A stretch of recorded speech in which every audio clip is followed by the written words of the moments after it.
નામ સંજય માકડિયા છે. હું નાની કંસારીથી આવું છું અને હાલ અમદાવાદ જોબ કરું છું.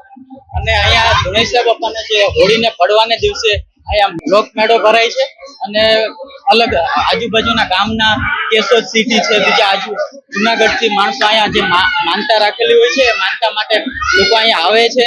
તેની શ્રદ્ધાથી જે કોઈને દીકરાઓની માનતા હોય છે, કોઈને બીજી કોઈ પગની કે હાથે, અને ધુણેશ્વર બાપાને ધૂળ ચડાવવાની, પગ ચડાવવાની હાથે, અને બીજી લોકમેળામાં અહીંયા અશ્વ સ્પર્ધા, પછી મંડળીઓ હોય છે, ડાયરાઓ, પ્રોગ્રામ, એવું બધું અહીંયા હોય છે.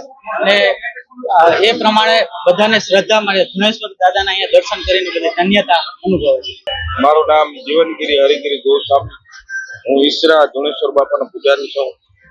અમારે અહીં મેળાના દિવસે પ્રસાદનું આયોજન હોય, મંડળીનું આયોજન હોય, પાણીનું પરબ હોય, શાનું પરબ હોય, તમામ વસ્તુ અહીં ગામ લોકો થકી ગામના કાર્યકરો તમામ અહીં મહેનત કરતા હોય છે, બધા સેવાકીય કરતા હોય છે. આજુબાજુના તમામ ગામડા અહીં બાપાને ઘૂઘરી ચડાવતા હોય છે. પશુઓની હરીફાઈ પણ હોય છે, ઘોડાની હોય, ગાડાના રેસ પણ હોય છે, અને તમામ અહીં પડવાનથી આવતા હોય. ધૂળ ચડાવવામાં ધુણેશ્વર બાપા છે એટલે ધૂળ ચડવાથી બાપા રાજી ખૂબ થાય, ખૂબ ભરીને ધૂળ ચડાવતા હોય બધા પહેલેથી. આ પરંપરાથી અમે અહીં સેવા પૂજા કરીએ.